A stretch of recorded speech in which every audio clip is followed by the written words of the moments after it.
Jemi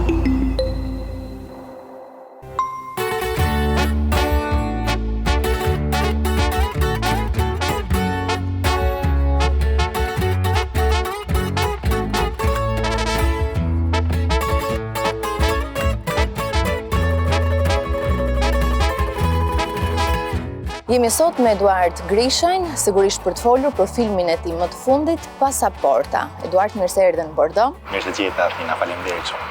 Së pari, si është më bukur, kur je në set, në xhirime, apo ulur te kinemat duke parë dhe reagimin e audiencës? Jo, shumë më bukur kur je në set në xhirime, përjeton shumë më tepër kurse kur ulesh me audienca sikur të mbyt, sikur ti dukesh aq i vogël tani sepse mendon gjatë kohës. Rimendon kritikat mbase?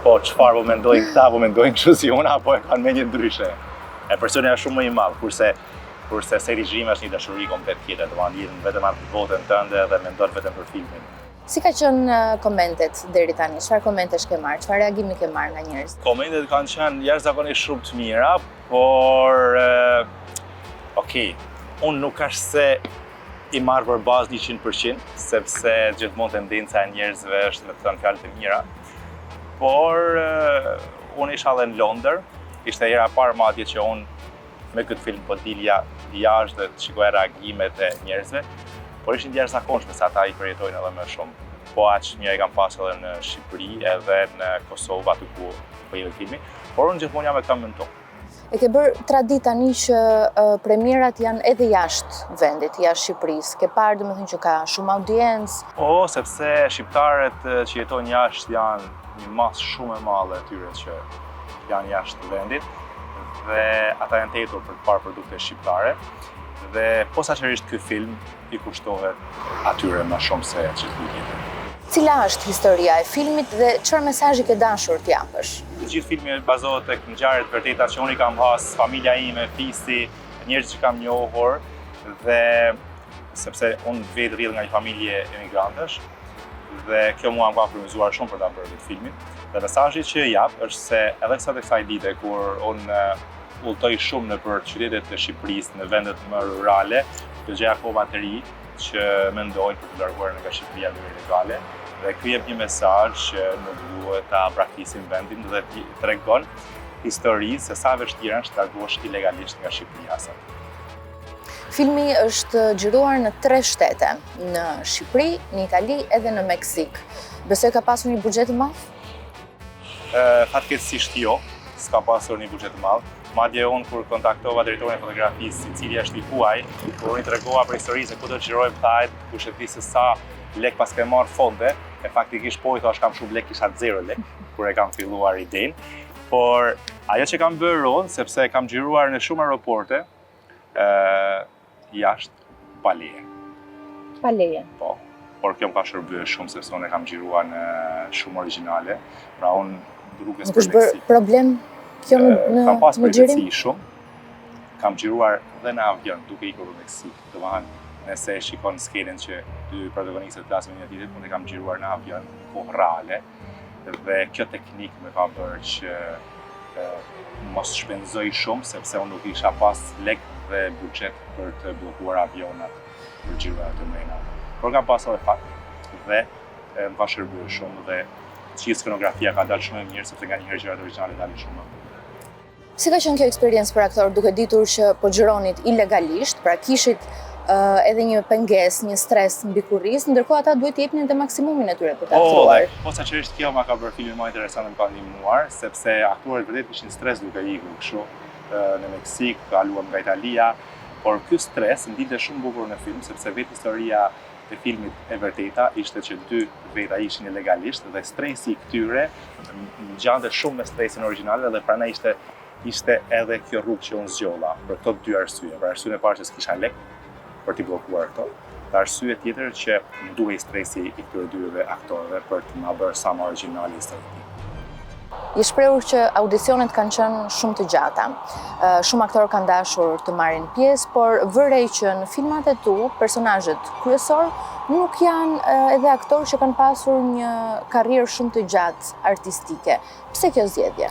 Unë kam shumë dëshirë që mos të shfrytëzoj komercialitetin e personave për filmin. Unë dua që të zgjidh personat që mua më pëlqejnë dhe që mua më duken profesional për t'i marrë dhe nga filmi ata mund të bëhen nesër të famshëm ose mund t'ju shërbej kjo eksperiencë për eksperjenca tjera në rrugën, në gjatë që ata mund të kenë.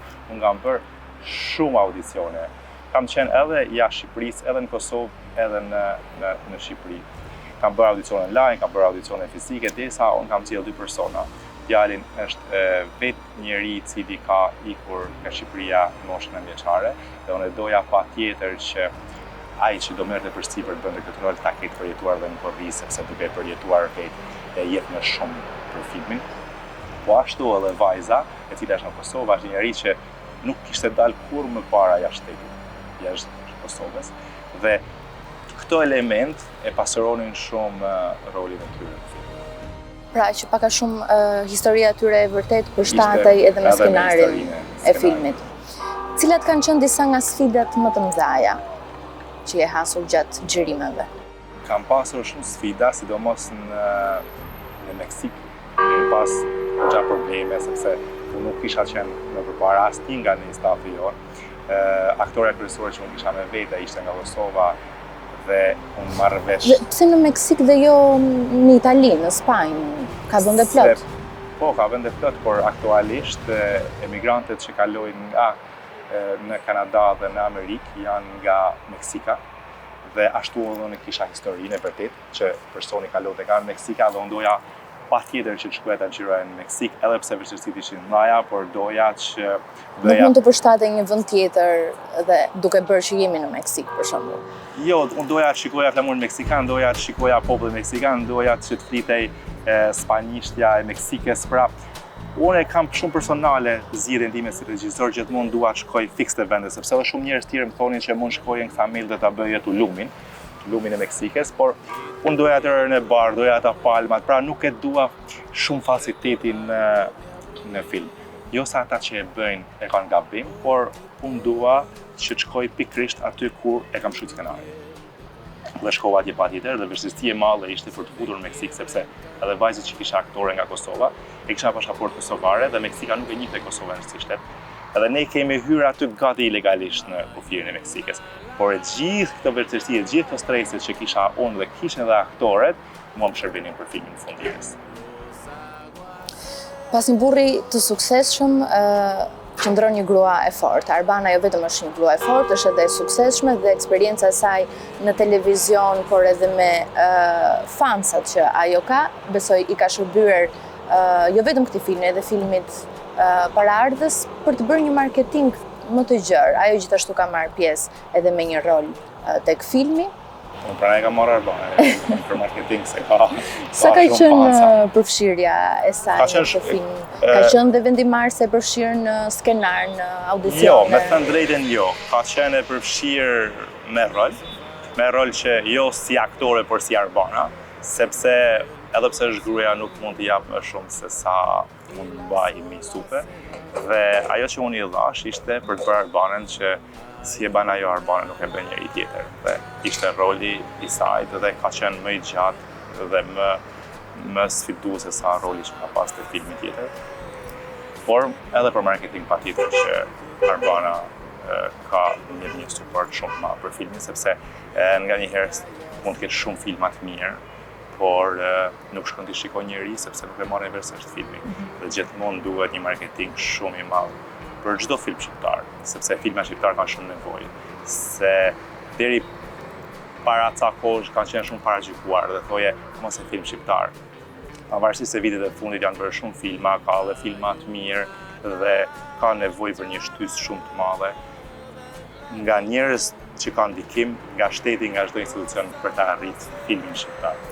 Si ka qenë reagimi i Arbanës kur ka parë filmin për herë të parë?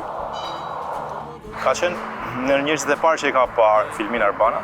Erdhi aty e pa, edhe unë isha pak në stres se si e mendon ajo, po e shikoja gjatë gjithë kohës që mimikat e fytyrës që po i pëlqente dhe filmi i pëlqej shumë dhe unë isha shumë i lumtur se Arbana kam një filter shumë të madhe për gjitha punët që unë bëj dhe është personi i parë që përballet me krijimtarinë time dhe ajo jep kritikat e para. Fëmijët e kanë parë? Fëmijët janë të vegjël, ata nuk kanë parë, po unë kam aty te shtëpia një zyrë që punoj dhe ata thjesht më vinë. Kanë parë pjesë, sekuenca? Po, vinë, shikojnë sekuenca, më shpërqendrojnë, kërkojnë gjëra, kërkojnë lodra, hajde ma ndez YouTube-in e tjera me radhë.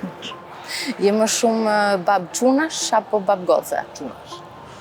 Gjithmonë dëgjoj që gocat janë lidhura më shumë me babajnë, por deri tani jo, kam çunat. Goca akoma është me Arbanën. Si është raporti yt në shtëpi? Sa kohë i kushton fëmijëve? Luani bashkë? Për çfarë bisedoni? Kur mendoj veten time që prindët e mi janë marrë shumë më pak me mua se sa unë merrem.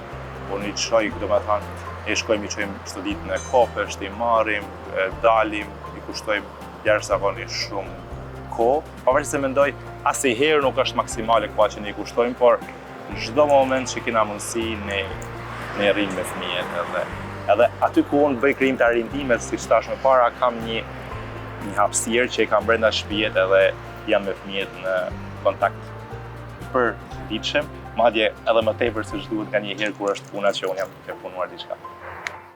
Mes filmit dhe televizionit, për momentin aktualisht ke zgjedhur filmin, kineman.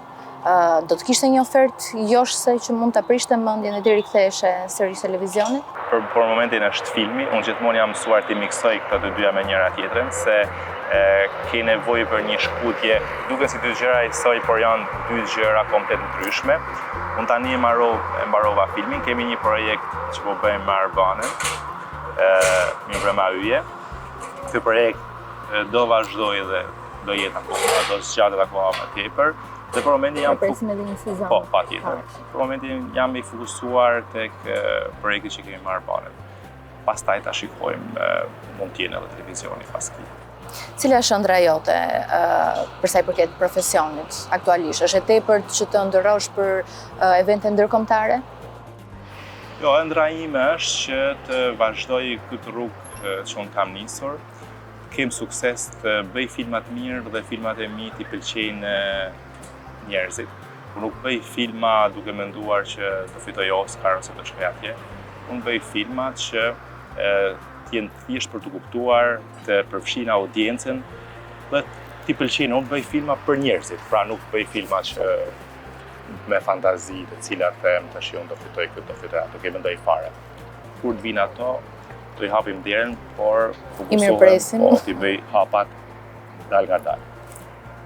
Eduard, shumë faleminderit që ishe pjesë e Bërdos. Faleminderit, Athina.